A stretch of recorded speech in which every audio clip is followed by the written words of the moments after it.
Do you remember when we first started this journey together? We ventured forth and forged a bond, made to unite, made to perform. It was a new partnership. We found new ways to excel despite the odds. We were built for each other. It was the first time I felt like I belonged, like I was a part of something bigger. Together we faced adversity and embraced it. And with you by my side, I've become better, more durable, stronger. Because what others see as limitations, I see as strengths. Our community has fueled my fire. Together we've rewritten the narrative, unlocking doors to a world of possibility. I'm proud of the journey we've taken, to be a part of something truly groundbreaking.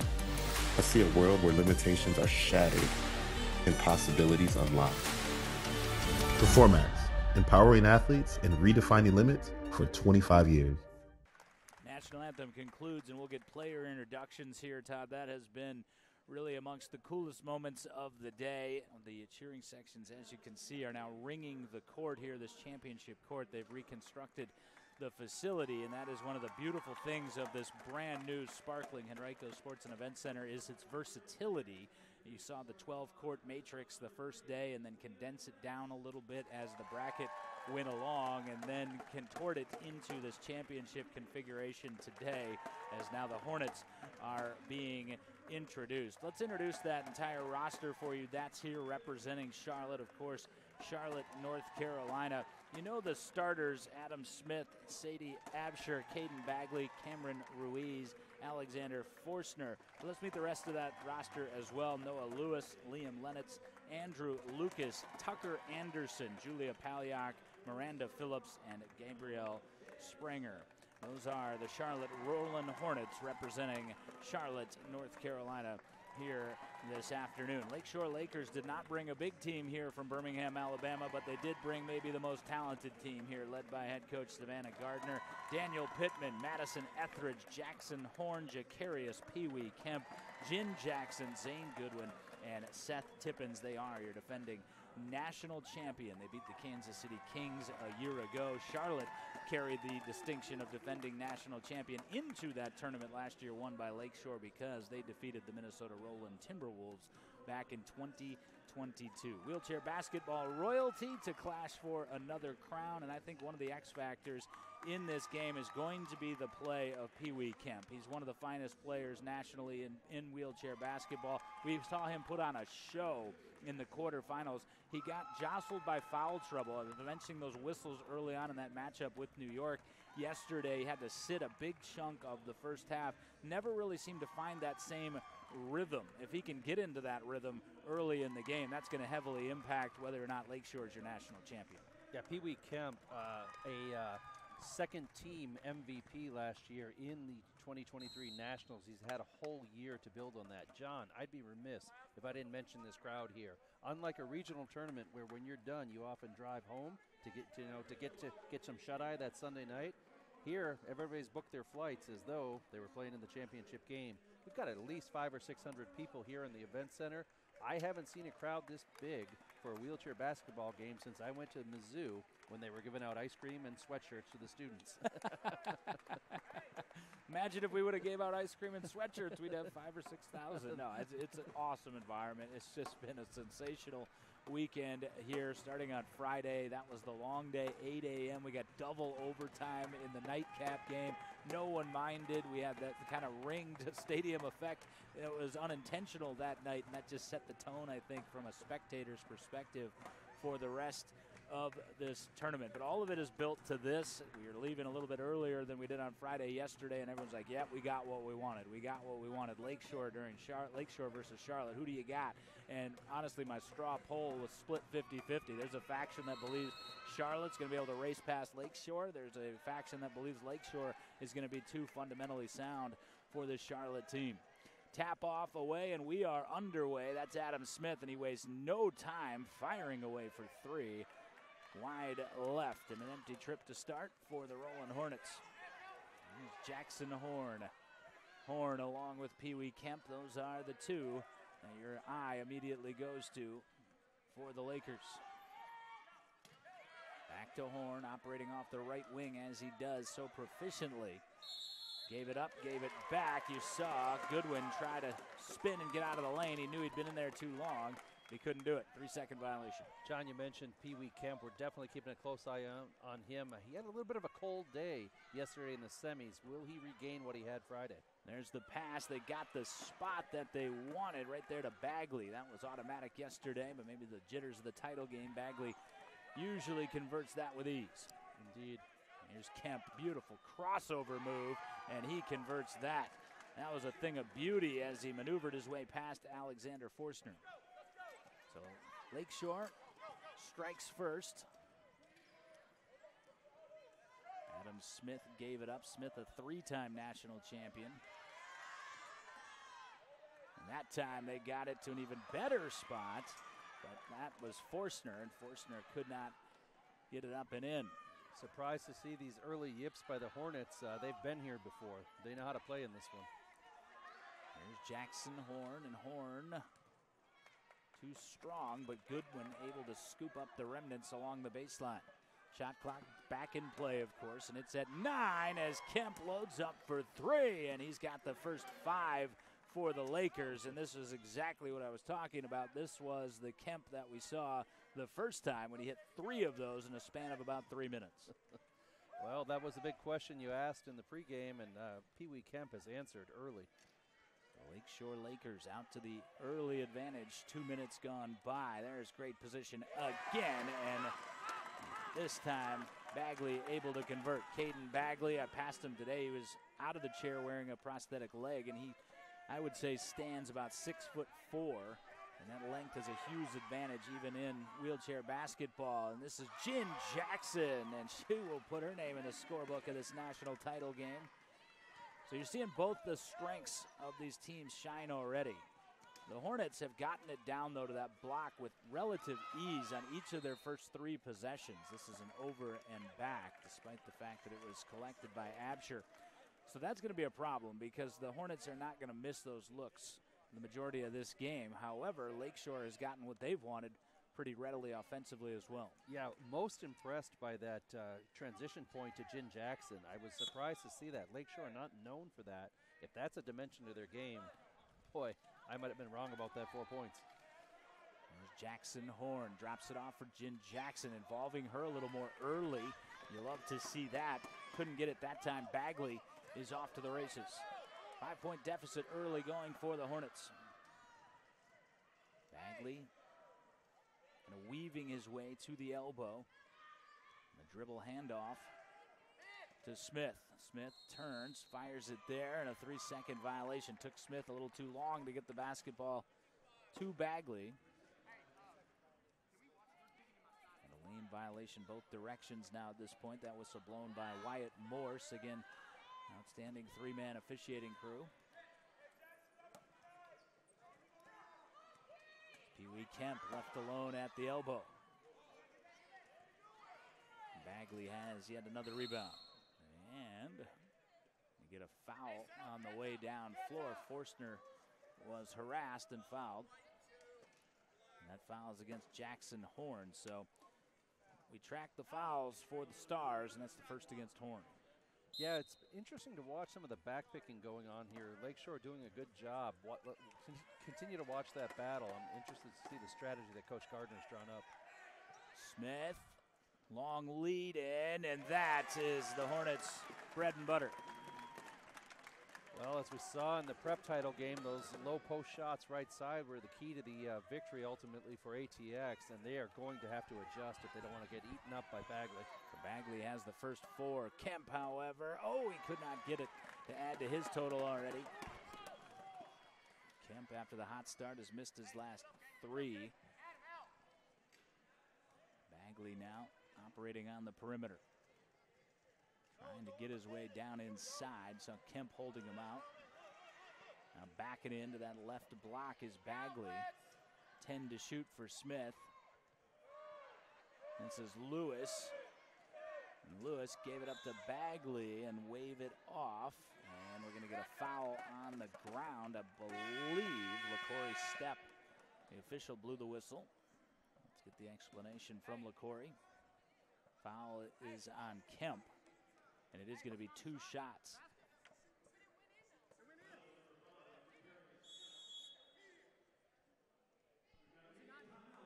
And they're saying he was in the act of shooting. I'm going to say 2 shots, and well, I got to say, I love LaCory's step, but I'm with head coach Preston Howell here saying if he was fouled in the act of shooting, the shot went in. And what LaCory's step saying, I'm just kidding. I actually agree with the official. What he's saying is he was in the act of shooting, and then he kind of double clutched it and shot it. So he gets the 2 shots. But you could that was an argument where you could see both sides of it. Both sides were kind of right, but it'll be 2 shots for Caden Bagley. And more importantly, that was great poise late in the shot clock there by the Rollin Hornets. Actually, I think that was a good foul. Bagley was going to bury that shot. 100% on that one. No shot is truly 100%.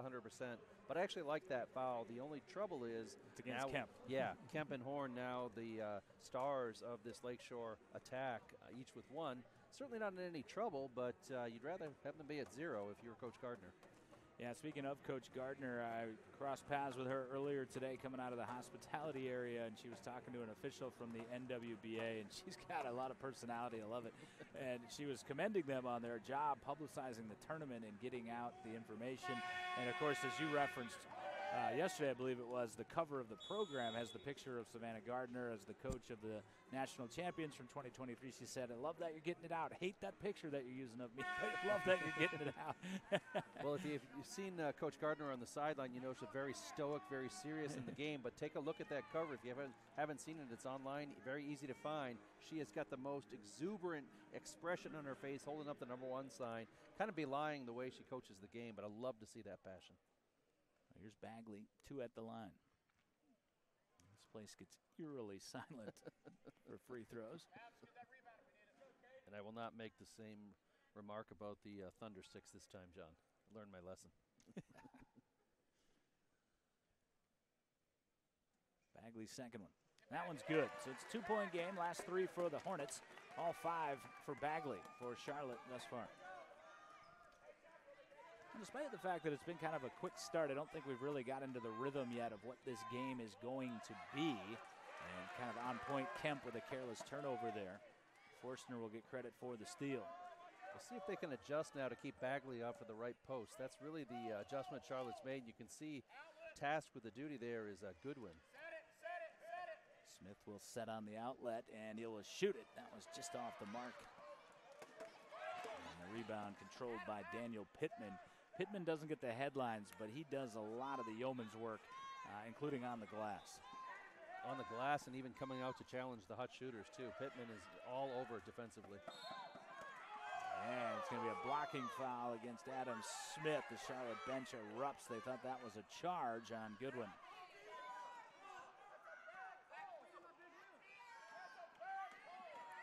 Matt Schneider made that call. And Preston Howell, the coach, telling his cheering section, calm down, I got this. I'm the head coach for a reason. Yeah, referee Matt Schneider coming over to talk to coach there, and he said, hey, I had him there late. And, that's what he saw, that's what he called. Yep, had a great conversation with Matt this morning over, what should we call it, breakfast or early lunch? John, you've taught me all about one food. of our grazing sessions in the hospitality room. Anyway, great guy. Of course, loves the athletes in this competition. And kind of clock issue here. They didn't reset the shot clock on the turnover. So the horn sounded. And Matt Schneider is the official at the score table sorting out where the shot clock should be. I think it'd be about 21. Yep, that's what they put up. So 21 on the shot clock with 14:40 to play in the game. John, I'm just going to repeat something you said because it bears repeating. I love the way Coach Preston Howell, upset with that foul call, though, had the audience chirping at the refs, and he turned around and said, hey, I'm the coach here. I've got this. Love that sportsmanship. Yeah, absolutely. And there's Bagley left to block. Blocks off the glass and down. He's got all 7 for the Hornets. They're going to need to find an answer. He's been the key to this offense, and they've got no answer thus far. 5-0 run personally for Bagley, but they forgot about Jackson Horn, and he just breezes on in and gives the lead back to Lakeshore. Well, we talked about the transition offense for Charlotte, but it's been the transition offense for Lakeshore. But here comes Smith, and Smith, like a breeze through the trees, he's got it off the left glass. give all the credit in the world there to Ruiz, who set that amazing, number 13, sorry, Zane Goodwin, who set that pick to make that happen. First Hornet other than Bagley to score is not a surprising suspect. Here is Jin Jackson, and that one all around the iron without falling. 9 apiece. Thundersticks a-clapping in both cheering sections. And an offensive foul is called, trying to clear the way for Bagley. They got Forstner. Apologies on that earlier breakaway, exciting bucket by Smith. The pick set by number 11, Noah Lewis. Again, don't call his name a lot on the stat sheet, but Lewis set a pick which sprung Smith like a slingshot, and down the lane he went left side in, easy. Great play. 9 all. And here Lewis shouting, "I've got middle." And the defensive set won't be necessary. Bagley had it up ahead to Smith. Best chair skills in America, but he couldn't flip it home with the spin. Wow, he's going to remember that one tonight, hopefully not in a bad way, but Adam Smith had all day long, maybe too long, huh? And thinking about it all the way in and all the people watching potentially, and this is Kemp on the fade. Kemp's playing well, that's good to see. You can see on his face he was a little dejected even in victory yesterday. Yeah. With his performance and his lack of ability to be in the game. Kemp's got 7 already. In the quarters, he had 19 points in the first half. I think he was held to alone 2 points in the first half of the semis. Having an issue with the clock. I'm not quite sure what it is. Wyatt Morse coming over. You see Wyatt there, bottom of your picture. Not going to alter possession here, and they won't change the clock. So the clock is correct. And Smith, the long lead into Bagley. Bagley, for whatever reason, back outside to Smith. Heard Preston Howell mutter in front of us, "What are you doing?" And it leads on the miss from Smith to a rollout here for the 2 stars, and they can decide who wants to take it, Kemp and Horn. And Kemp says, "I got 7. Jackson, why don't you chase me down?" We talked about the Hornets breakaway here. It's been the Lakeshore, and no one expected 4 breakaway opportunities for these Lakeshore Lakers. Bagley a little farther away than usual, couldn't get it straight on, so a little mini spurt here for the Lakers. They lead by 4. Their largest advantage was 5 at 7-2. It's outside of 12 minutes to play in this opening half. Jackson Horn spinning away from Lewis. Great, however, help defense from Ruiz. Horn has it back, tried glass, no. Third time, yes, and one coming. And Horn and Kemp exuberant in the lane. Let's talk about Daniel Pittman. Again, we don't talk about a lot on the stat sheet. He just went up and high-fived Horn. You know why? He made that second attempt possible. He came in from the left block, knew that Smith had gone, Horn had gone long on that shot, grabbed the rebound. He was the reason that stayed alive.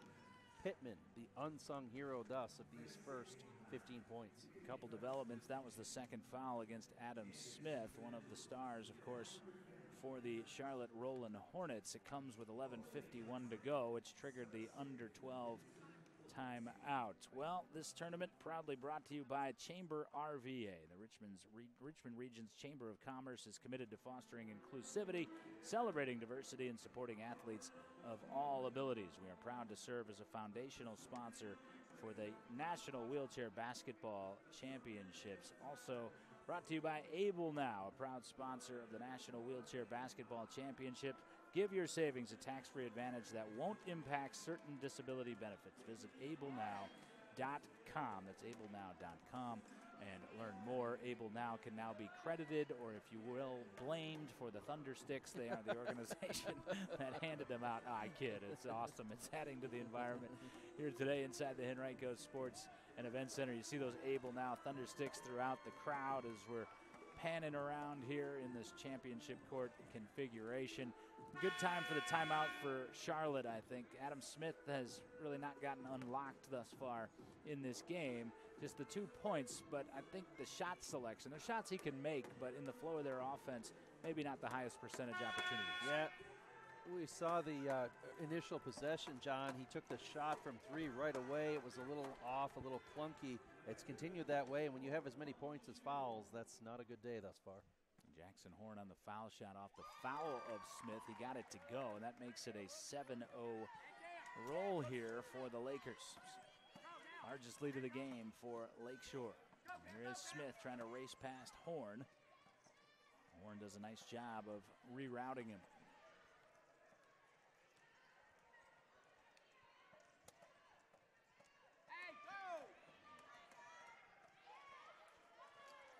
Smith a long way to travel, and now just 5 to shoot. And a foul is going to be called to kind of bail him out. Jin Jackson. Jackson commits the Lakers' 4th foul of this opening half.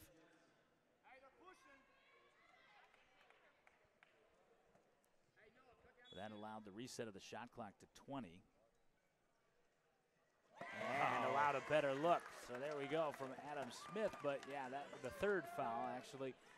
They had put it up on the board very quickly there for the Lakers. But that interrupts that 7-0 spurt for the Lakers as Jackson Horn into a 3. Didn't go down. Forstner with the rebound. Jackson was there for the rebound, but Forstner with a good 1.5 feet on her, able to snatch it away.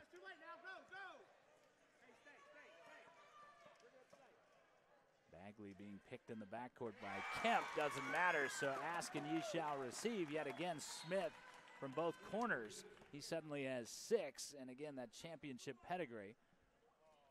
Coming through. But they just called a foul, I believe, on Smith. And if they did, that's 3. Yeah, they did. So 4 fouls on Charlotte. He's got 3 of them. Does Smith. That's critical. I didn't see that one, John. I didn't see it either. Neither did Smith. Nice rebound. Goodwin off the Kemp miss. And just trying to muscle it up and in, and he did. That's not easy to do with an outstretched right arm like that. You try sitting down and throwing it up one-handed.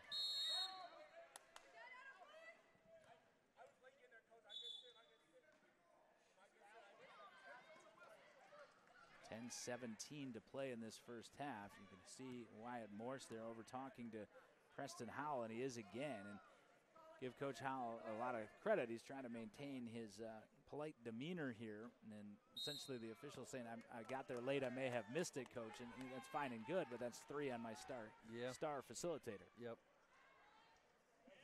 Doesn't matter for now as Bagley able to convert from the block. Getting back to what they do, we're going to double check with the scores table, make sure that was a 3rd foul on Smith, because if it was, I'm not sure he'd still be in the game. Agreed.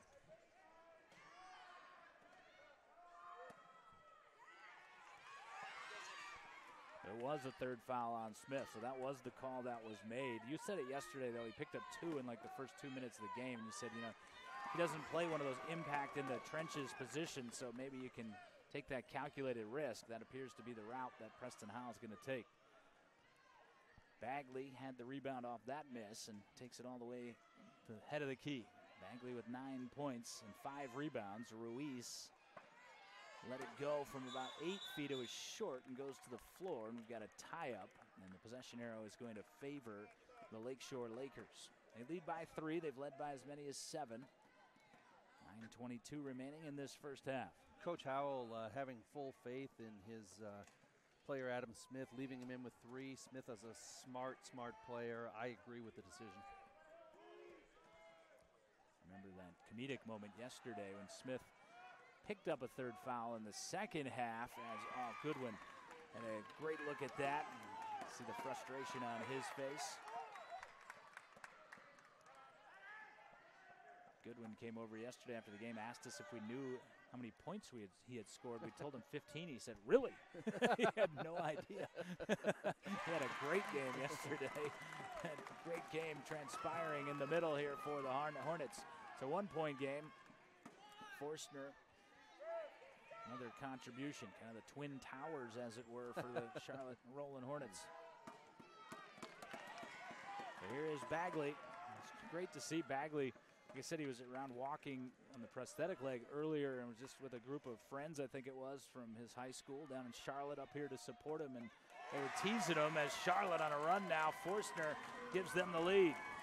They said, "Are you nervous?" And he said, "No." And they said, "Yes, you are. Come on." You know, just giving him that ribbing like a group of friends would.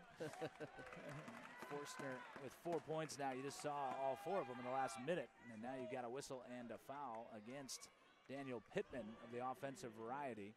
Ruiz will need a little assistance as we look back on that last bucket for Forstner. 6-0 run for Charlotte. Again, in response to the 7-0 run for Lakeshore. So game of runs, you expect that. These teams, again, both are capable of scoring in bunches, and we're seeing that in the first half as Ruiz is applauded as he's back in his chair, smiling as he generally is. Keep an eye on a change in coaching there by Coach Howell. He had Adam Smith backpick one of the Lakeshore defenders. They had a 5-on-4 situation. That's what sprung Forstner free to get his first 2 points. Great adjustment there using the backpick. Well, it's been pretty even thus far, partner. Your thoughts on who's had the better of it? I know it's just a 1-point game. It's a streaky game. I still favor Lakeshore. I like their fundamentals. Charlotte's relied a little bit on some of their third players, and if they stay hot, it'll happen. But Smith's 3 fouls, John, the difference thus far. That's big trouble. Lengthy post-entry pass went through the hands of Bagley there. Lewis had it, but because Bagley was stationary, he was called for the lane violation. Second called against the Hornets in the half. Nifty pass from Kemp to a passing by Jin Jackson. Couldn't complete the play. And Bagley again has it on his 8th rebound already. I'm going to go ahead and predict a double-double for Bagley. That's a brave one, John. Thank you. Ruiz peering in, left side. Jackson Horn being disruptive defensively, but Forstner has it. Couldn't get it from the side of the goal. John, I'm going to predict an eclipse tomorrow. I think mine is more definite. Kemp spins it behind, but wave it off. And we're going the other way. Kemp has not scored in 6 minutes after that electric start for him. Pee-wee Kemp, the first 5 of the game, we thought he was going to be hot. Well, I got to point something out here. That was a wave off the basket situation. My broadcast partner, Todd Pettit, was chiding Matt Schneider during that conversation earlier today about how often or how many times he was motioning for it last night. And he said, that's the conversation I'm going to take with me on the plane home, Todd, to think about. But if you just noticed, he only did it once. I saw that. I did see that. You're impacting the game now. Oh, I should really keep my big mouth shut, John. Looking back at some nifty passing there from Lakeshore, but a basket waved off due to that offensive foul. So the media timeout at the under 8 with 7:12 remaining. Again, we are situated within this gorgeous Henrico Sports and Events Center, the Henrico Sports and Events Center, a state-of-the-art multi-purpose sports and entertainment center, proud to host the National Wheelchair Basketball Association. The Henrico Sports and Events Center offers a vast and versatile venue spanning 185,000 square feet. Its adaptable event space exceeds 115,000 square feet. It provides ample room for various activities and with the capacity to accommodate up to 12 regulation basketball courts or 24 volleyball courts. The center is ideal for sports tournaments and competitions. Here in Henrico, showtime is all the time. It's been showtime this weekend, and this tournament will return here on a 2-year partnership to get things started. We'll be right back here for the 2025 National Wheelchair Basketball Association National Championship. However, this is just the opening weekend in the junior division. Delt National Champion will be crowned as Bagley, yet another, pouring it in right block. 11 points, 8 rebounds for Bagley. He's got the first part of the double-double equation solved already. There's Pee-wee Kemp perusing. Finds Horn. No, he didn't just do that. Wow, what a basket from Jackson Horn to pull the Lakers back within 1. He's got the magician's touch. That was phenomenal. Lewis up in front, and Lewis couldn't get it. Forstner had it, but he is grabbed from behind, and it's called a jump ball, much to the disbelief of the Charlotte bench. As we're seeing Horn's magician's touch here on the replay. A gorgeous left side, right side lay-in. And Preston Howell, the head coach, saying that should have been an intentional. He came from behind. And Preston Howell got a bench warning there, not a bench technical, but a bench warning there by LaCorey Stepp. And the shot clock just resets to 20 with 6:26 to go. Well, again, you know, the spirit is there, and for the most part, the coach is exceptionally polite. But listen, we're playing for national championship. There's some emotions involved in this, and turns out I think Preston Howell was right. Yeah. You heard him say under his breath, don't let the refs be a part of the game. And thus far, he's been right in that fear. Yeah. And here's Jackson Horn out in front, and that time he couldn't convert it. I think he had gathered too much speed to the goal. Too much time to think about it. 6 minutes to play. Smith into the three. No, but Bagley well positioned for the rebound. No. Second opportunity is knocked away, and a foul is called on Pittman. There's the double-double. We'll see about your eclipse. I'd like to see the replay on that one. That might have been a give-back foul. That was all ball. I can tell you that right now. Yeah, and Pittman was kind of looking around incredulously. And yes, all ball. All ball, on yeah. the replay. So thanks for that second look to our outstanding team. But nonetheless, 2 foul shots, and man, Bagley's playing well. 12 and 10. So do you think Caden Bagley, Coach Howell will acknowledge the give back there, John? No, I doubt it. I tell you, Bagley's got a sweet-looking stroke at the foul line, and that height helps. That's what makes foul shooting so difficult in wheelchair basketball, is just the angle. Yep. Being so much lower than the rim. John, if I may, you've just got a bigger parabola to deal with. That's correct. Bigger the parabola, the more strength required. Jin Jackson with an offensive rebound, but Forstner takes it away from Daniel Pittman. Rollin Hornets trailed by as many as 7. They lead by 3. Smith.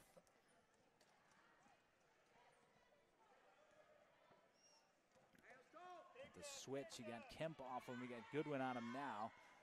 12 to shoot. Ruiz has to corral for a quick reset. Here's Smith, 7 to shoot, loads the 3, and couldn't quite get enough on it. See Charlotte doing a good job now, stopping the transition points, getting back rapidly.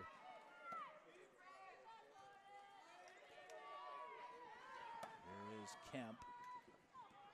Now Horn. And Horn had it up on the rim, off the glass and down. 1-point game, 9 for Jackson Horn.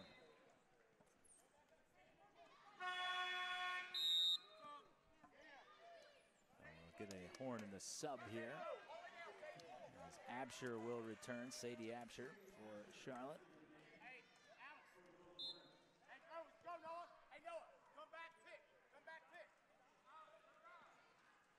Bagley with the press breaker, and you see Kemp and Goodwin scrambling back defensively.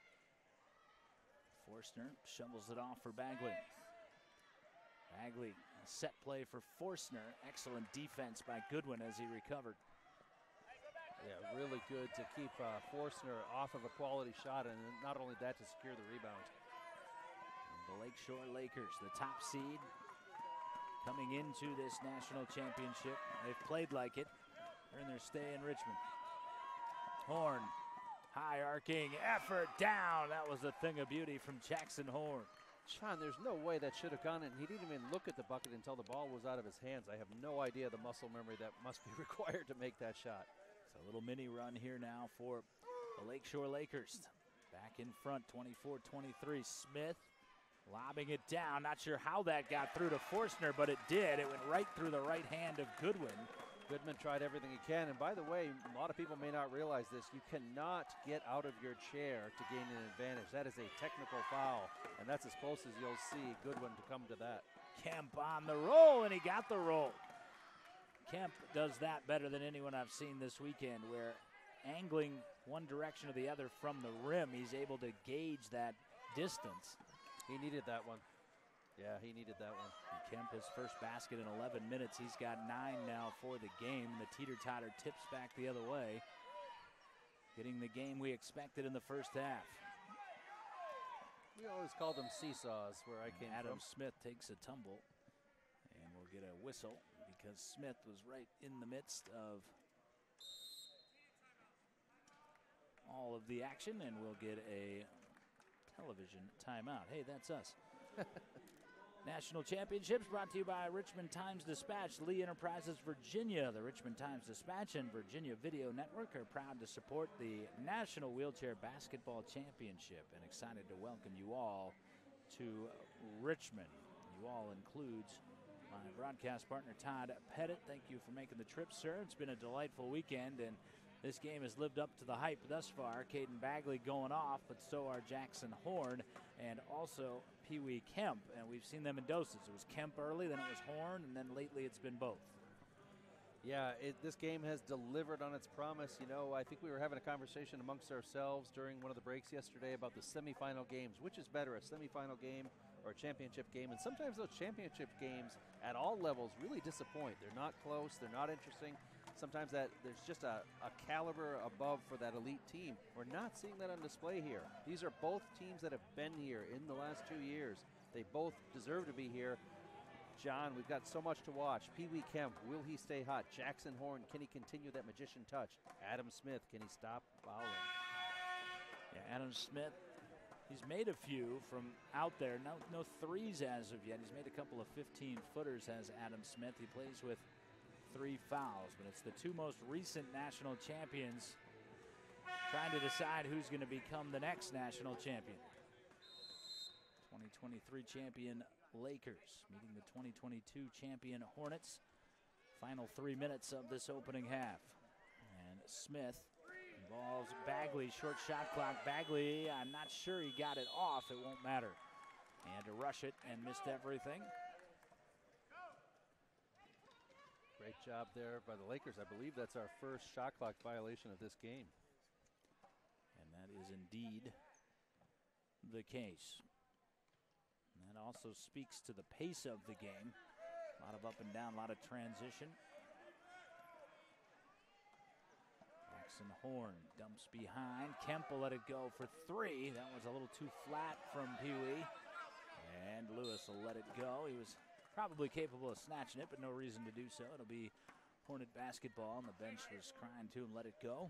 So Sadie Absher rolling over right in front of our broadcast location for the throw-in. I think if he had touched that one, he might have been running laps after practice, wheeling laps. Here's Smith, wide open for 3 again, couldn't get it. And Smith, you could hear the displeasure in himself, and it's almost as if Lakeshore's baiting him into those a little bit. They're leaving him open to shoot. Sometimes if you're open, there's a reason. Yeah, good point. Not that he can't make it, but I think it's a percentage play by Lakeshore. Rather have Smith do that than have to deal with Bagley down on the block. Yeah. Gardner, a smart coach, knows the odds, knows the math behind things. I think you're right, John. Under 2 to play now in the half. Here's Smith, Bagley backing in. Jin Jackson, just kind of an impossible task. Kind of acting as a wedge below Bagley, and Bagley just flips up in another one. That's collegiate range there. Usually those big posts struggle as you back them up a few feet, but Bagley just put that in like it was like he was bagging groceries. That's 2 now.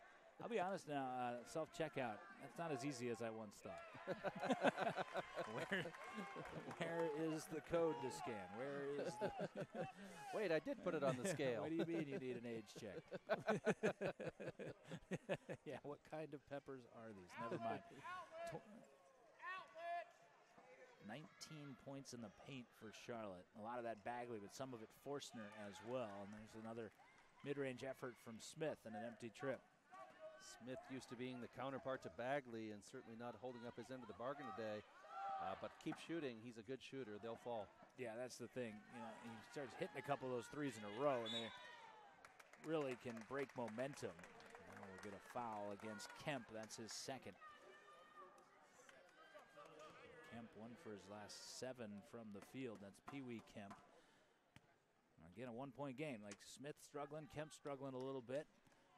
The other stars kind of battling to a draw, and that's where we are right now. It's been every bit we thought it would be. It's delivered. So Lewis Got it all the way across with the left hand opposite block to Bagley. Can't do it any finer than that. 17 now for Bagley. Look at this pass. Left-hander perfectly, and now we're on the other way.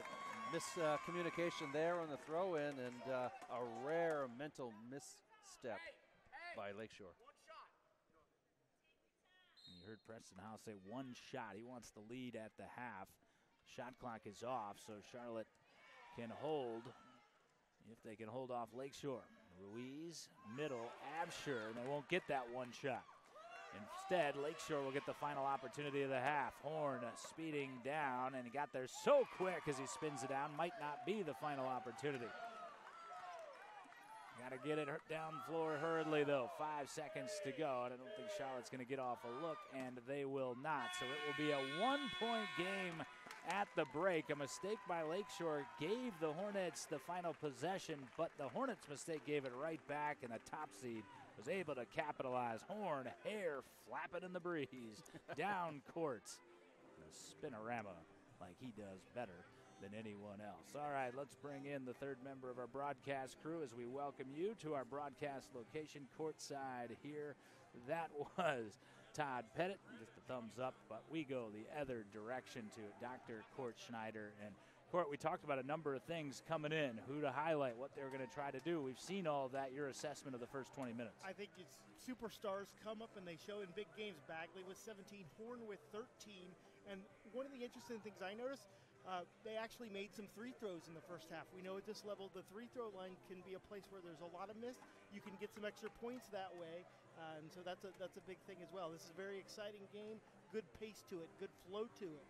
Yeah, I think that's a phenomenal observation by Dr. Schneider. The free throws, I mentioned it early, Bagley has a very pretty stroke on his free throw, and more than likely, if this remains a one-possession game coming down the stretch, free throws will impact it, and Bagley should be the guy that is at the stripe. Now, on the other side of that, Todd, we've seen some struggles at times. Pee Wee Kemp has played well, don't get me wrong, but it's come in stretches, very dynamic at the beginning. And you also have to point out, sometimes these struggles are because the opposition is playing phenomenal D on you. That's the case, but Adam Smith, also he had a flash there where you saw all of his talent in 2 possessions, but he's also made some curious decisions in terms of shot selection. Well, we say a lot of times in games, and this is so true, it's a game of momentum. And before we could even get our popcorn box open, Pee Wee Jackson had 5 points, and then he was quiet, and so that momentum went both ways. Smith again with 3 fouls, I think challenged there a little bit, John. In addition, it's just we've seen. I can't believe the role reversal at first. Lakeshore was this team streaking down the lane, getting the transition points, and then that ceased. This has just been a crazy game. I don't think anybody would have drawn it up the way it has been. And, of course, if you talk to Coach Howell, he would say the officials have been way too involved or way too one-sided. And, of course, that has come into play with Adam Smith carrying those 3 fouls and only 6 points. So a 1-point game at the break, 29-28. You heard Todd mention popcorn, and that sparked in my mind. That's the one thing we haven't accomplished this weekend, haven't had any popcorn. We remedy that. We take a timeout. We come back. Why would you go anywhere? We got the national championship hanging in the balance. Charlotte by 1 at the half. We'll be back in a few moments.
National title game, a one-point affair at the half. You can't ask for much more than that to culminate what has been a breathtaking weekend here inside the Henrico Sports and Event Center. Charlotte, that one-point advantage on the Lakeshore Lakers.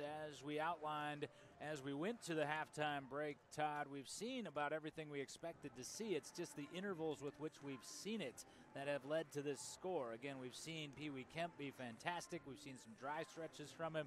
We've seen Jackson Horn pull the sleight of hand more than once in terms of somehow getting the basketball to fall from angles that would indicate impossibility. And then we've also seen the sheer dominance of Caden Bagley with 17 points and 15 rebounds in that first half. Adam Smith, kind of the X factor for Charlotte. You know, we were walking back over here to the broadcast location. I said, you sticking with your Lakeshore prediction? You said, yeah, I think so. They're just a bit more predictable. And I said, I think that the unpredictability comes from Adam Smith. He can be so brilliant, but in order to be brilliant, he has to flirt with disaster. Yeah, Bagley has been their rock, literally and figuratively almost in this one. Bagley unmovable from the post where he's gathered and garnered many of his points, just dominating and really keeping these Hornets in the game. Smith a little bit off his game. He's got some help from Forstner picking up 6, but it's been Bagley. They haven't spread out the scoring to Ruiz and Absher as we've seen in the other games, John. And we got everything we knew we were going to get out of Horn, like you said, defying the laws of physics on many of his shots at times. And I'm going to stick with Lakeshore. I think they're the more predictable, less volatile team, and I think that wins championships. Well, again, anybody's guess at the half, 29-28. Well, this event, as we get down to the final stages of it here, will certainly be remembered as a tremendous success for all that were a part of it, and that includes all the sponsors and partners. The VCU College of Health Professions proudly support the NWBA Wheelchair Basketball National Championships. CHP is an international leader in preparing students to serve patients and communities in the most in-demand healthcare roles. Learn more at chp.vcu.edu. Well, we'd be remiss if we didn't offer congratulations to the Bennett Blazers on their third-place finish. The bronze medalists here, they did defeat the New York Rollin Fury, though. We were just talking to Coach Bacon on our way back, and also Mr. Prasad, who is their star player. And we said, how'd it go? He said, well, it was pretty close until he fouled out. Talking about Aiden Prasad. And, yeah, we can understand why that was the case, though. But so fun to watch the Fury, so fun to get to know that Blazer program, and congratulations to them. Second-place finish in prep and a third-place finish here at the varsity level. And, John, the chalk continues. The Fury coming in as the 4th seed, where'd they finish? 4th. The Blazers coming in as the 3rd seed, where'd they finish? 3rd. If that comes true in the finals here, then my Lakers will win this one. My Lakers, wow. Yeah, and Dr. Schneider's chiming in. He likes the Hornets. I suppose I would be the tie-breaking vote, but in the interest of impartiality, I will save my prediction until I say I told you so, regardless of who wins. But yeah, just so you know, Mr. Pettit has come here to Richmond. He has taken sides in the North-South dispute in California, the 90s hip-hop battle, and now our national title game. Well, yeah, we never got to that NorCal, SoCal scenario, unfortunately, no. Actuary's not known for making friends and influencing people. Why is that? A bad rap. There you go. All right, we are underway in the second half. It'll be Lakeshore ball. Again, that's the Lakers in the gray. And they start with Pee Wee Kemp. Kemp, mid-range. That sat on the rim for a tantalizing second and fell off no good. And the 16th rebound of the day belongs to Caden Bagley. Try to float it down to Forstner, and Forstner couldn't corral it. Just too tall, maybe a little nerves coming into the second half, kind of sensing the end is near. Only 20 minutes left in the 23-24 varsity season.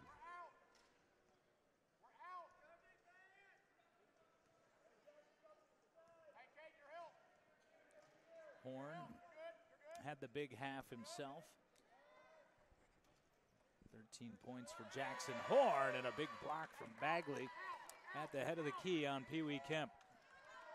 Kemp resets the possession, short shot clock, and will get a foul on Forstner with just 2 to shoot. When Horn could not make that shot from the baseline, he'll get a couple from the foul line. Yeah, Forstner bailing out. Horn there. Horn didn't really have a good look on the quick pass from Kemp, and the tip there by Forstner forcing the short shot clock. Jackson Horn couldn't get the first free throw to go. One more to tie the score back up here. You look down the lane at the champions area that has been constructed. Already seen some delightful scenes awarding the VIT National Championship and also the Prep Division National title. Rollin Rams claimed that VIT. It was AXT out of Austin, Texas. ATX, excuse me. How do I not know that? They've been chanting into my ear all day long. Great slip to Absher. You mentioned, Todd, they didn't have her involved too much offensively in the first half. They tried to make that adjustment there. And you saw the whole bench erupt. They thought she was pushed from the back. I agree. I saw a push there as well. That's why Absher's shot was so errant. It's her second shot attempt of the game. That is not the case for Mr. Horn, but Jackson couldn't get that one to fall. The rebound to Forstner. So kind of a slow start. You can feel it in the arena right now. Everyone is kind of just waiting for something to erupt to. Haven't any points scored through almost 2 minutes. And tough position there. You can see for Caden. Now Forstner has it. Other side of the lane. Poked away by Horn. Absher tried to get involved, but Jackson Horn controls for Lakeshore. How about that play by Jackson Horn, taking the ball away from the big man? Great defensive effort. Jen Jackson through traffic. Lakeshore leads. Second field goal for Jen Jackson. Her first was the very first field goal scored by Lakeshore. Take a look at that pass, though, from Kemp. Smith was forced into a decision defensively.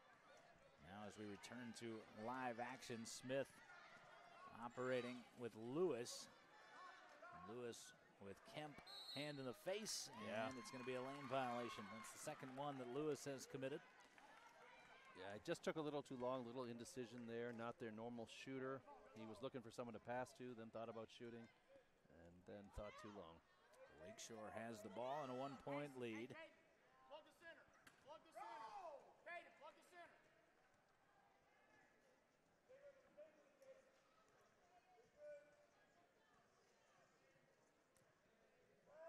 Kemp leads to Horn again.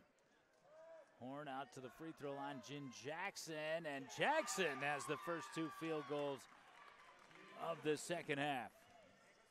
Just a great shooting there, and again, they've got Horn and Kemp being held in check well, and Jen Jackson stepping up as that tertiary option. And Bagley takes a spill, and he was trying to save the ball as he did, so he didn't bother to save himself. Unfortunate he's okay, because he had the hands on the ball and was trying to get rid of it to keep possession, so he didn't brace himself, kind of landed on the shoulder. It was good to see him just pop right back up. I'll say the other good thing there, Matt Schneider about a centimeter away from getting his foot flattened by the wheels of Bagley. Kind of like the hockey ref, though. He was stoic as he just hopped up on the glass there.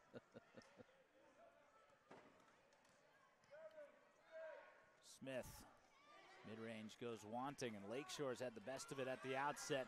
Beautiful arcing pass down floor, and there's that two-handed spinning attempt from Kemp that we've seen him have so much success with, not this time, and Smith off with the remnants. Zane Goodwin there seeing a streaking Kemp, just wasn't rewarded with the dime. Absher got that deflected by Horn. So 4 minutes of a scoring drought here to open the second half for Charlotte. Drop it off for Goodwin, and excellent defense by Bagley. He altered the route, but dropping it back off for Pittman. So the first 6 of the half for Lakeshore. And Pittman, one that we've lauded the defensive efforts of, sort of that unsung hero making it happen, getting in the faces of shooters, and Pittman getting his first 2. We saw the third foul called on Pee Wee Kemp there. So it'll be Rollin Hornets basketball, but they have not been able to score that basketball thus far in the second half. Charlotte unable to unlock their transition offense. More on that in just a moment. But the NWBA National Championship brought to you by Performax, the world's finest performance wheelchair, designed by three-time Team USA Paralympian William Hernandez, and also Molten USA for the real game, the official basketball of the NWBA. 34-29.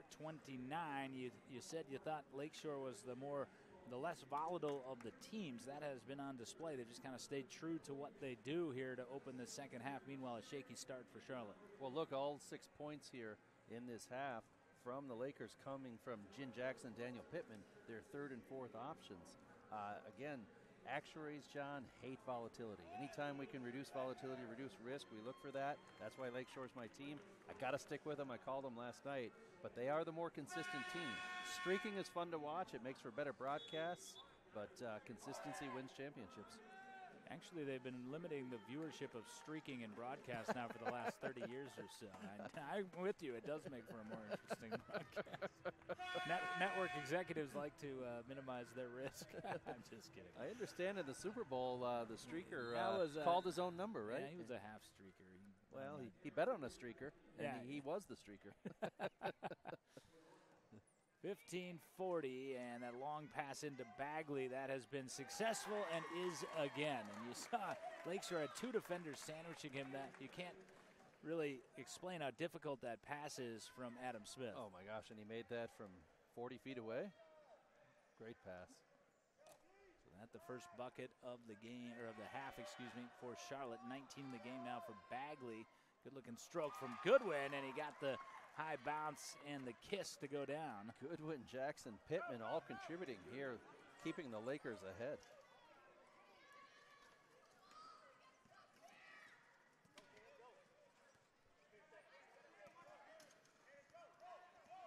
Smith trying to race by Goodwin, throws it up on the go, didn't get it, still some time to shoot.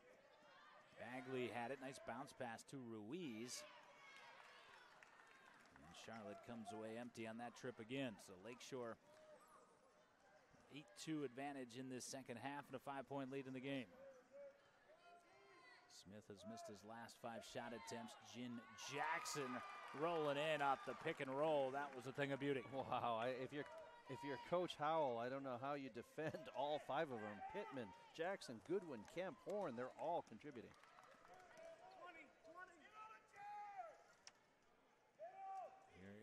Pee Wee Kemp, and Kemp able to score it, and suddenly that lead is swelled to 9 for the top-seeded Lakers.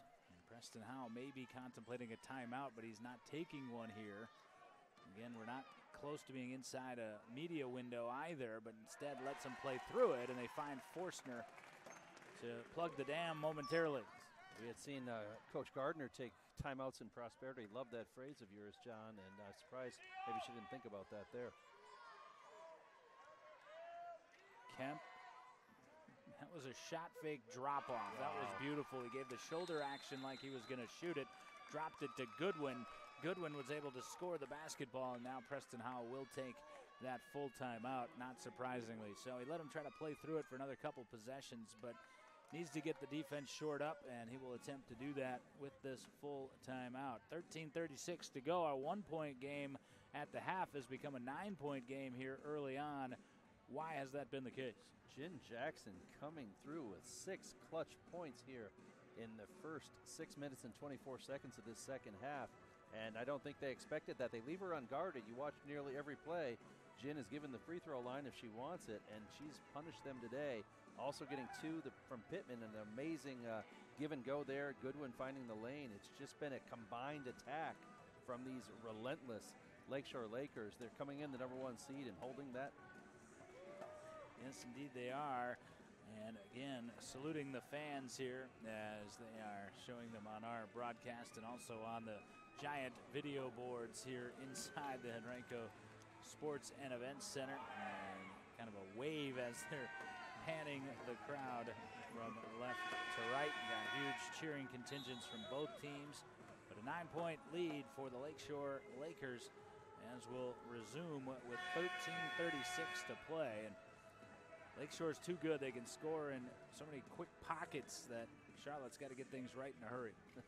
Love the fans, and big fan of AHA singing Take On Me. Morton Harkett, lead singer, 5-octave range. Love it.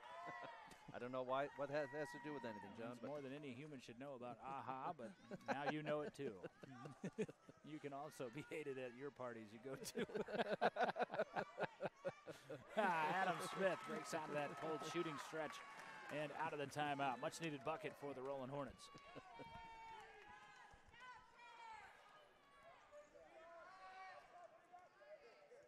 Closing in on 13 minutes to play. Kemp, Horn, Goodwin so heavily involved here in the second half, and Goodwin got that one up on the rim, couldn't get it again. I told you, he asked us how many he had yesterday. We told him about 15 or so. We weren't, and he couldn't believe it. Well, he's been equally good today. First defensive stop in 5 possessions for Charlotte. Bagley, though, on the move, couldn't convert. And a back pick opportunity here. You're going to see a 5-on-4 for the Lakers.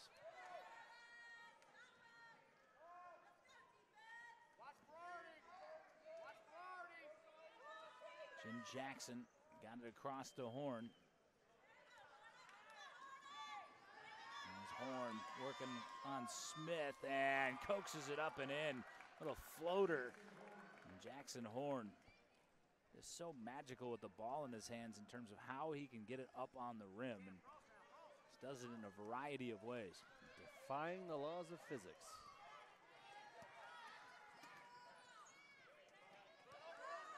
Lewis in a bit of trouble. Bagley able to bail him out. Smith launches a 3 and misses everything. And Preston Howell, you could see, not pleased with that shot there from Adam Smith. Smith cold on his attempts, one of his last 7. A little bit of an undisciplined shot there by Smith. John, we talked about that. The little more less volatile team, the more volatile team. I think you're seeing that on display now. That's the first time we've seen the Hornets, perhaps on the court, lose a little bit of their composure. Watching Savannah Gardner, the head coach, the defending champion Lakeshore Lakers, and potentially soon to be back-to-back champion Lakeshore Lakers, coaching her team. There's the huddle of the Charlotte Rollin Bobcats. This national championship game presented by Sheltering Arms Institute. They are extremely proud to sponsor the NWBA Wheelchair Basketball Championship. Sheltering Arms Institute offers inpatient and outpatient physical rehabilitation for more than 50 illnesses, injuries, and conditions, and has been named among the top rehab facilities in the nation and #1 in Virginia by U.S. News and World Report. Sheltering Arms Institute is dedicated to getting you back to what you love, so play ball. Meanwhile, the head coach, Preston Howell, there, you can barely see him glistening there in between his players. He's imploring them to play ball here on the defensive end. It has been way too easy to the interior for Lakeshore in the second half. Yeah, something interesting about Charlotte. Some teams coming to nationals with maybe 6, 7 players. Charlotte Hornets have 5 on their coaching staff alone.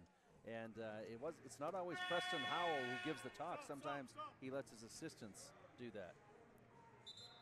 Sadie Absher will be checking into the game, but she came in too quickly.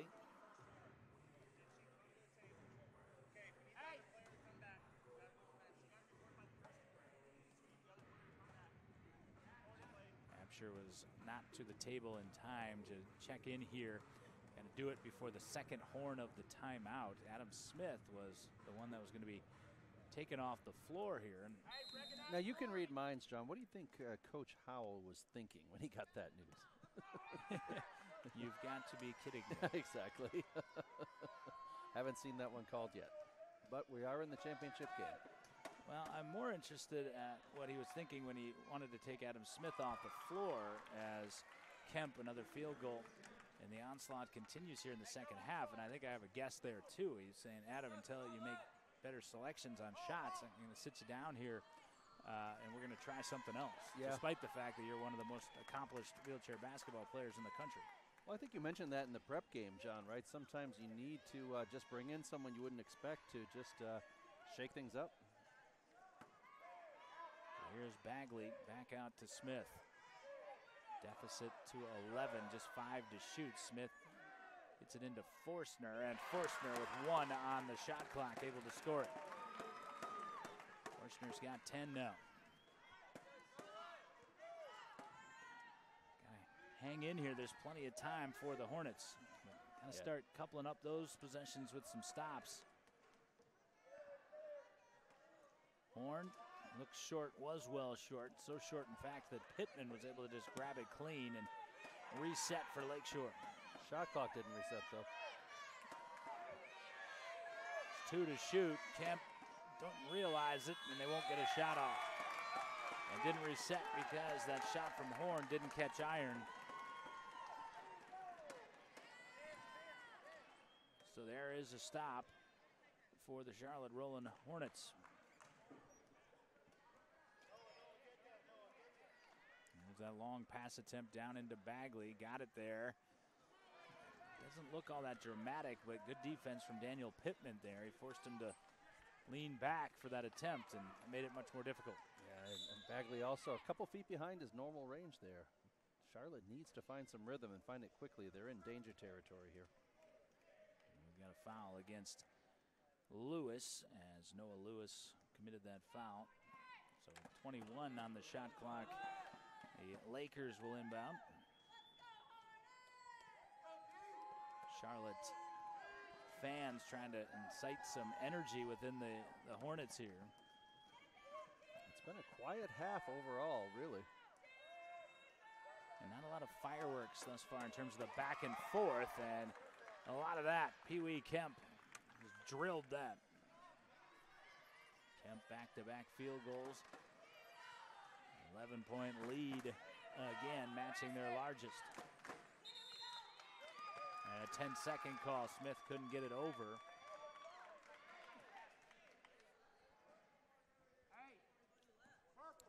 And again, Howell rethunked the decision to sub Smith with Absher. And again, you saw another mental error by Smith. You heard Smith yelling over to his coach, everybody left. They didn't have any help. And no help defense here. And Jackson Horn just, again, breezes in left side. That's too easy for the Lakeshore Lakers.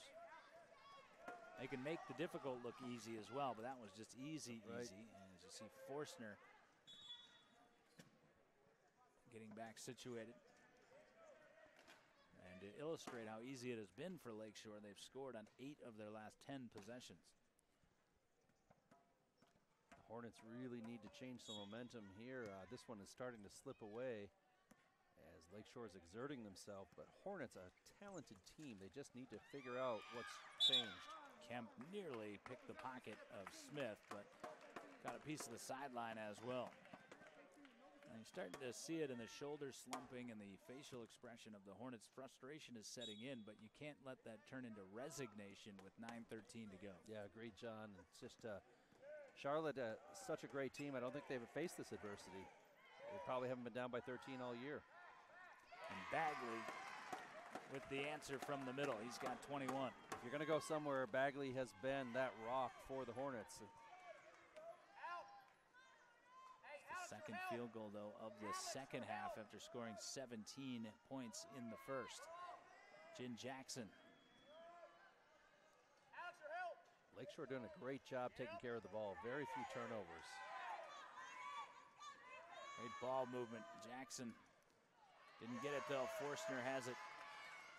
Yeah, you're right. Sometimes the best don't hit the wall at any point during the course of the regular season. Kind of like anything in life. Talented, things will be easy until eventually you find somebody that's your equal. And that was beautiful on the pick and roll to Lewis, and that's what they need more of. Smith draws the attention, and Lewis takes advantage. Well, they're clawing their way back in. They need to get some stops here. The red-hot Lakers have scored at will. Goodwin rushed that one and outbreak the Hornets. This is the Hornets now with a little bit more exuberance. You can see I just was talking about the shoulder slump, not anymore. Back upright in the chairs. Bagley was interrupted by Jin Jackson, and they'll call Jackson for the block.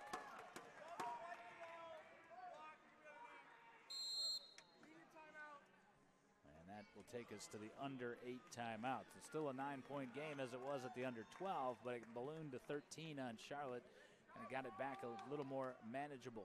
Well, Allianz Partners is honored to support Sportable in the National Wheelchair Basketball Championship and excited to see the event in our hometown. As a leader in travel and specialty insurance, we protect over 70 million people each year as they set out on new journeys. We're proud to be here with these athletes at the end of their journeys to the championship, and this is actually the epitome of that with 7:43 to go. See a lot of cool and a lot of calm from Preston Howell in that huddle for the Charlotte Rollin Hornets, but you know, inside he's heated up because there's been some things he has not enjoyed that have transpired here in the second half. Going to be interesting to see which Charlotte team comes out, the one that was making a series of rash, poor decisions and that allowed the Lakers to swell to that 13-point lead, or the Hornets we've seen in the last 2 or 3 possessions getting the stops and getting the buckets. You saw that Savannah Gardner smiling as she's talking to Wyatt Morse, one of our 3 officials, but you also behind her saw Jackson Horn. You know, he is the designated bellower, I call it. He breaks the huddle. The 1, 2, 3, does it every time. The Lakers, and nobody's done it better than the Lakers in wheelchair basketball. The junior division over the last couple of years looking to become repeat national champions. John, I know you're a consummate professional and that you were able to pronounce Allianz correctly. Well, that's because I was corrected when I sent in the PA read the first time. Should be Alliance, not just kidding. Allianz. Well, it's a German company. I worked there 22 years, and there you most go. people get it wrong. Yeah, and you know, that's actually a true story. That was the one that got sent back to me, and they said, but now I will never mispronounce it again. Here is a Charlotte turnover and a nice lead from Jen Jackson out to Kemp. And getting down to that stretch where the clock seems like it erodes on you quickly. And Horn, that would have been just an absolutely crushing blow. Didn't get it for 3. Charlotte has it. Now an imperative possession, because for whatever reason in basketball, it seems like it goes from 7 minutes to 4.5 minutes rapidly. Yeah, Jackson Horn perhaps ill-advised to take that when he did. I thought the Lakeshore Lakers coming out of that timeout might slow down the game. Like you said, we're at that point where time matters. You've got a 9-point lead. That's a lot, and I was surprised he put that one up. Again, a little bit of a low percentage shot. There comes that long patch to Bagley. It did back him up a little bit. Doesn't matter. 23 for Caden Bagley. 7-point game. Last 6 for the Hornets. If this one does go the way of the Hornets, no doubt Bagley will be the MVP. He's been outstanding. This is Kemp. And that's thrown away. Yeah, Jen Jackson zigged, and Kemp thought she was going to zag. Yeah, a little miscommunication there. Rare unforced turnover by the Lakers. A couple of empty trips, maybe, like you say, the decision to take that 3 on the prior possession and then miscommunication there. So 7-point game. Score here, and it's a whole different picture in this national title game. Ruiz thinking about it, doing it. Couldn't get it to go. Yeah, one thing I'm glad to see, Adam Smith not collecting that 4th foul. We thought that might come into play. Really glad to see that really hasn't impacted things much. Kemp over to Jackson Horn. Man, he doesn't miss that shot much. That's his spot. It's almost like neither team wants this one at this point, John. Just kind of this back and forth pace here. 6 minutes to play in the chip, as the youngsters call it. Bagley a little further out. Didn't get it, but Ruiz had a beat on the rebound. He's got to get out of the lane. He's scrambling to do so and does, and Bagley takes advantage. Got the assist from Smith. Look, don't look now. Here come the Rollin Hornets, 25 from Caden Bagley. Yeah, I'm just surprised Lakeshore unable to shut the door here. It's been a Jekyll and Hyde game for both teams, and now we're seeing the Hyde side of the Lakers. And Kemp able to quiet down the stomping masses of Hornet fans as they were just getting to their loudest level of the day.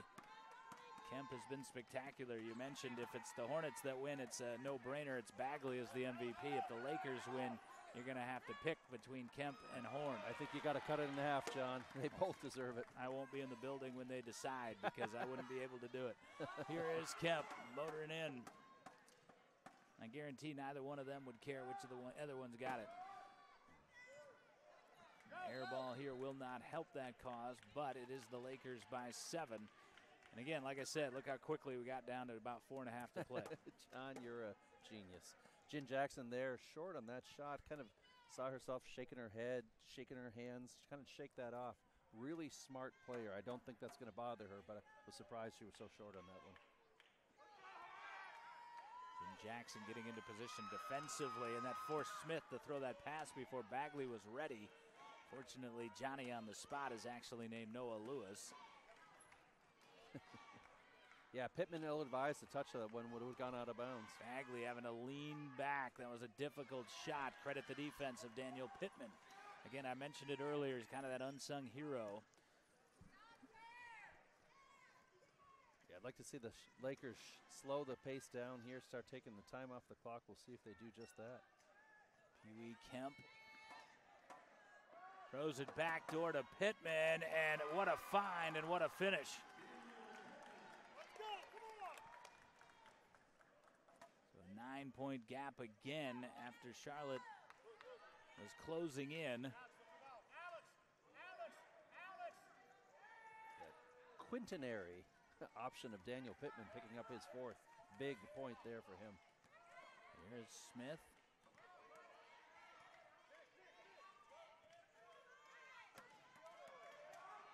Great feed to Forstner. Forstner, I thought, took maybe a half roll too much, but he was able to contort and get that to go. Timeout taken after the make by Preston Howell. He knows that he can't afford to give away another minute or possession or so here. He's got to set his defense. So a very timely pause taken by Preston Howell. Well, Lakeshore so good. You know, it's hard to come back on anybody with the time and score we have right here.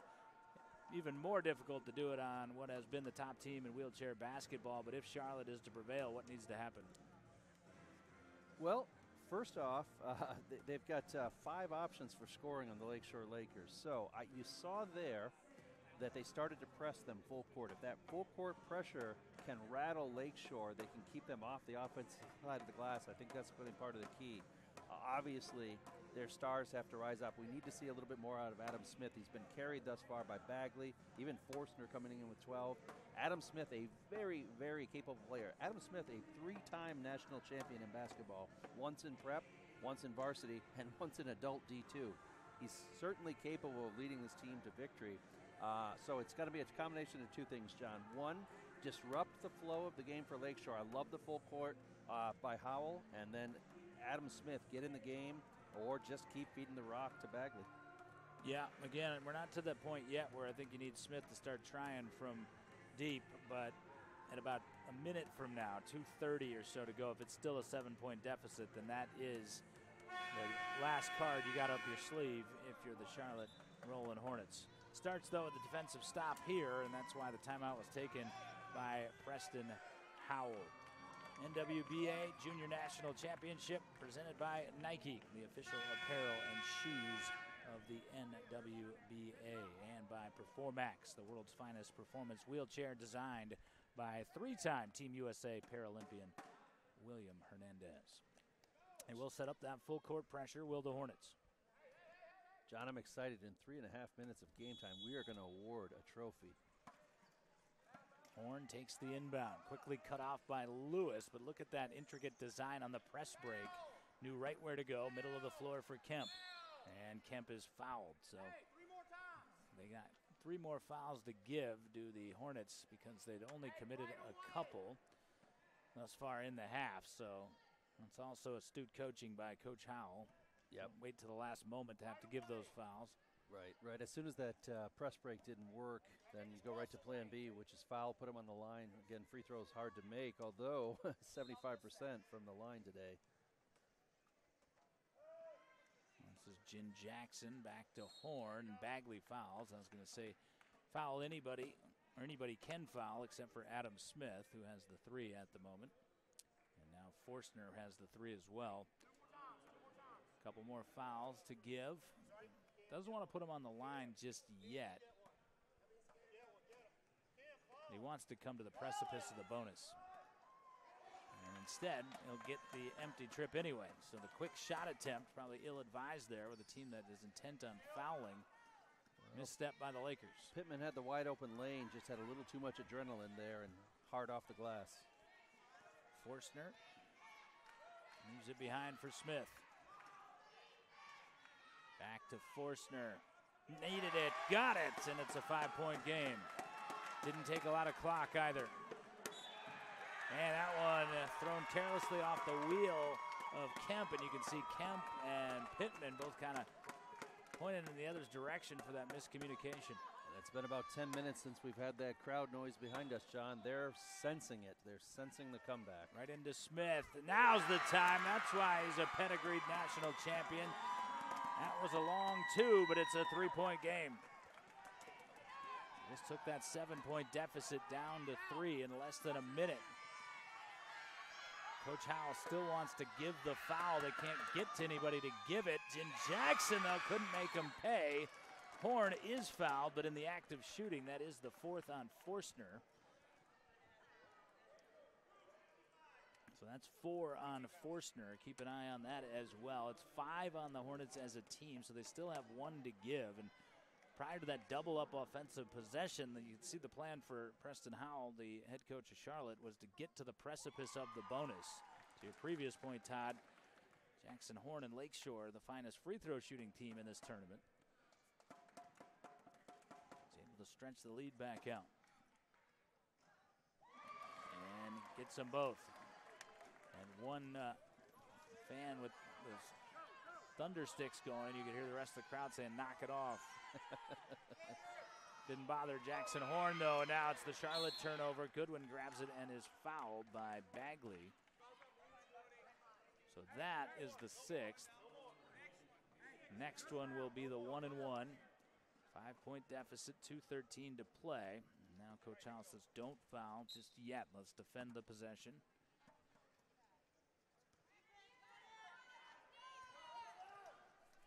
Jackson Horn. Horn certainly in the conversation for tournament MVP. Make those 2 free throws have swung it in his favor. Now we've got a tie-up, and the arrow favors Lakeshore.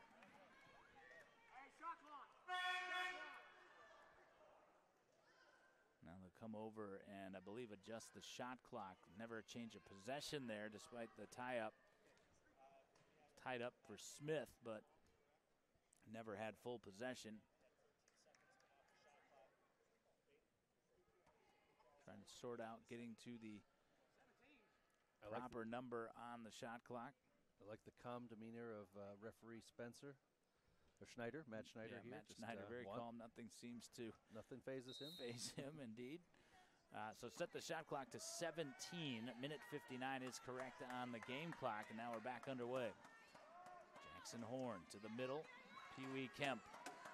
Kemp back to Horn, and Horn, another one. Lakeshore has responded to that run for the Charlotte Rollin Hornets with a little run of their own. And a turnover for Charlotte. And now the Hornets want to foul, but they haven't been able to get there. Now finally, Noah Lewis was able to grasp the forearm there of Pee Wee Kemp. So a timeout taken by Charlotte. Minute 26 to go, but it's starting to look like it'll be a Lakers coronation for a 2nd consecutive year here on National Championship weekend. Well, I talked about the smart play of Jen Jackson. Notice what happened there. She definitely avoided getting fouled as Coach Howell was screaming, foul, foul, foul. And as she knew her pursuer was just about to foul her, tipped the ball over to Kemp. Why? That puts Kemp on the line, and that's a much better option for free throws. Love the smart play of Jen Jackson there. And Jen Jackson, as you can see, is kind of stone cold in the expression. After the wins, I've seen her enjoy it quite a bit, but during the game, so stoic and smart. And, you know, again, it's Kemp and Horn who gets the headliners as the scorers, but there's so much that goes into being as balanced a team as Lakeshore is, and Jen Jackson huge part of it. Daniel Pittman, likewise, Zane Goodwin. We've seen Seth Tippins during the course of this tournament play an integral role too. Not necessarily today, as stayed with the starting five the entirety of the game. Yeah, Jackson and Goodwin contributing 8 points each. That's phenomenal when your third and fourth options are at 8 each. John, this is a well-balanced, low volatile Lakeshore team. If they knock down these free throws, that could be Katie bar the door. This is the front end of a 1-and-1 here to be attempted by Kemp. And he got it.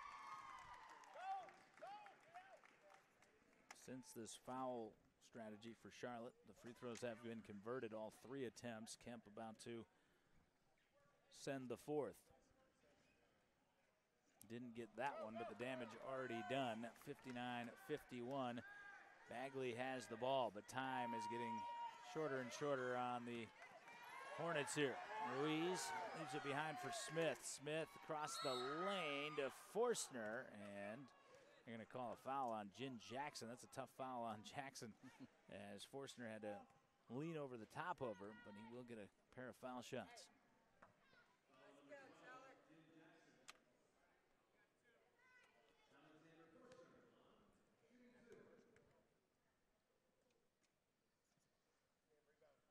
Forstner glances the first wide right. Got to have it here again. There's no margin for error. We're already in miracle time here, but again, with more than a minute to go, it can certainly happen because you see the double up the possession off the turnovers at times, but nothing doing at the line. So there's the foul given to Kemp, and that's Smith's fourth. You can see it written all over the face of Adam Smith. He knows what it feels like to win a national championship or 3. But you can tell he doesn't have that feeling right now. Well, they always say if you take first or third in a tournament, you won your last game. It always feels like you know, taking the silver medal. While it's better than bronze, you lost your last game, and Smith is certainly in danger of that. Here's Pee Wee Kemp. Doesn't get the front end. But again, we're back on this end, and nobody realized it wasn't 2 shots. And again, I think when you're at that emotional fever pitch for so long, and you had the anticipation, probably couldn't sleep much last night, and just waiting for this 2 o'clock tip, and you're kind of in that hypnotized bubble. It's burst a bit now on Charlotte, Yep. and now it's kind of in a daze a little bit. Yep, yeah. Yeah, just uncharacteristic mistakes here, and this is probably going to put the exclamation point on this one. And Goodwin going in.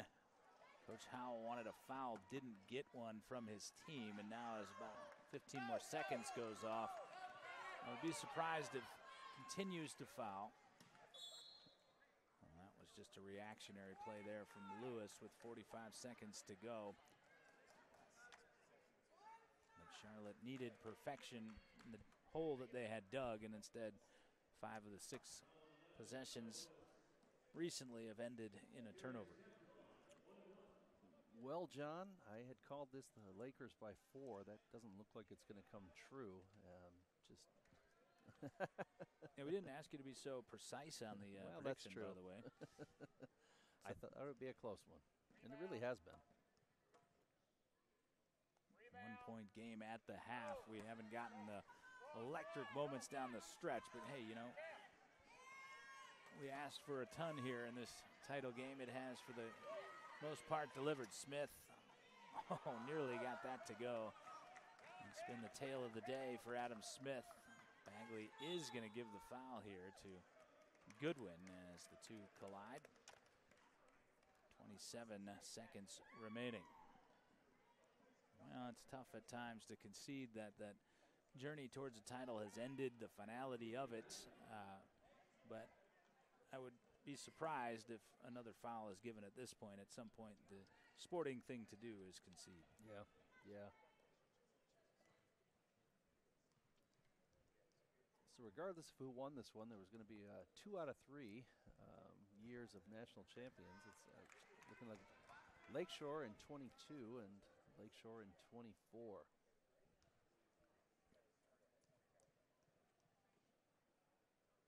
Goodwin, second foul shot coming in the double bonus. Didn't get it, but probably elementary. 8-point lead for the defending and soon-to-be back-to-back national champions. There's a turnover created, and Jackson Horn will pull it back out. And like I say, the foul's given, but that's because they didn't hear their head coach, Preston Howell. We could. He said no foul, no foul. So that'll be 5, and Adam Smith will foul out of this national championship game. But certainly another phenomenal performance for one of the sport's premier players. 3-time national champion already, but he'll foul out today in a losing effort, but nonetheless guiding this Charlotte Rollin Hornets team throughout the course of the season. We salute you, Adam Smith. Thanks for the show over the weekend. And as Jackson Horn attempts the first foul shot, it is going to be the Lakeshore Lakers before we punctuate that on the title-winning delivery here. We get a standing ovation for Bagley as he is checked out in a class move here by Preston Howell. Going to empty his bench here. 12.8 seconds to go and get some of the other lesser-known Rollin Hornets in there. And we're going to get Miranda Phillips onto the floor, Julia Paliak, Gabriel Springer. So, yeah, Hornets, we salute you. But Lakers, we're going to crown you, and someone's going to be MVP. Who's it going to be? I'd say given the way that ended, I'm leaning now Jackson Horn. He was clutch on a couple of free throws and just seemed to take the game away as Charlotte was coming back. So I know you almost want to split it in half, but I'm going to go Horn. Well, I'm going to go Horn as well, and it's not necessarily because of that, although that definitely helped. But he was the steadying presence yesterday in a game that they could have lost in the semifinals when there was the foul trouble for his usual wingman. So I agree. I think the voters will as well. As we're going to get a couple more subs in here for Charlotte. Adam Smith actually wasn't charged with that foul, but now he will be subbed out. Paliak will come into the game. We'll also get Tucker Anderson off the bench for Charlotte and Andrew Lucas. Coach Howell, class act all the way, hugging each and every one of his players as they come off. He knows the effort they put forth this season. He's trying to comfort them. Second place, John. There's over 45 teams. I know it doesn't feel good to take second, but my goodness, you're second of 45. That's an outstanding season. Liam Lynette's just got inserted in as well. So all the Rollin Hornets have now been identified in this game, but it's too much Lakeshore, too much Lakers, and it's a 2-time title winner from Birmingham. Top seed coming in, champions rolling out. What a performance from the Lakeshore Lakers. They are your NWBA Junior National Champion. They really look the more steady team all the way through. And the second half, let's talk about Jin Jackson, Zane Goodwin, and even Daniel Pittman. We had called Daniel Pittman's number many times for the defensive efforts, but each of those athletes chipping in as many as 18 points between the three of them. That was the difference. The deeper team, the more stable team. Congratulations to the Lakeshore Lakers. And look at the sportable staff in the NWBA administration spring into action to transform into now the championship platform and stage here. That was amazing. You saw the Lakers celebrating there. Doc, get on in here. Court Schneider will join us with his thoughts. You've been with us throughout the course of all of the intense action leading to this championship game. You and I, honestly, I off air did say I thought Charlotte was going to prevail today. I was wrong. Why were we wrong? It was too much Lakeshore. Too much balance, I think, from Lakeshore, but also I want to talk about their defense. You know, Charlotte is a high-flying offensive team that like to get out in transition. Only a couple of transition buckets the entire game, and especially in the second half, the perimeter defense that really shut Charlotte down in the beginning of the second half really kind of set the tone and let them balloon out to that big 13-point lead and then kind of hold off and win. So the defense and the balance, I think, is what did it for Lakeshore. Dr. Cord Schneider, it has been great to make your acquaintance, and we appreciate everything that you have done for us throughout the course of the weekend. This won't be the last time this trio rides together. I can guarantee you that. And also, thank you for what you do within this community as well. I know that my broadcast partner, Todd, would like to add to that sentiment. Just both of you gentlemen like to say first time doing anything like this on this kind of scale, and just thoroughly enjoyed myself. This has been a thin slice of heaven. John, I've heard you call yourself Lays. Sounds like your friends may nickname you that. I'd like to be among that crowd that can call you Lays. And Dr. Schneider, you've been so spot on, whispering all the facts in our ears to make us seem smart. Appreciate you. And I just love the fact that the WNBA has stepped up and been able to put on this level of production crew. We have the John Laser, legendary, and it's been a pleasure. Absolutely, I would echo that part except for the legendary part. It's been a pleasure bringing you all of the live stream action, and again, that extends to our crew that you have not heard from as you've watched and listened, and that includes Nikki DeSantis, who is, as I've said, the queen of the scorers table, as I call her, here in the RVA. If there's an event of substance, she is at it, and that is why she is here at the NWBA National Championships. The junior winner has been crowned. It's the Lakeshore Lakers. Another fantastic weekend, though, of wheelchair basketball coming up, the adult weekend, and the varsity division next week. You guys have a great time. I will unfortunately be unable to attend due to some other professional obligations, but I know that's going to be sensational as well. Setting up to enjoy this trophy presentation and the champion trappings that belong to the Lakers. We salute, though, all the athletes throughout the course of this weekend, the champions we crown today, and those that leave with the memories that were made throughout this festivities. But again, congratulations to the Lakeshore Lakers, champions of junior wheelchair basketball, for Todd and Dr. Court. I'm John saying thanks for being with us. Todd, we'll talk to you next week. I may talk to you next year, but until then, so long.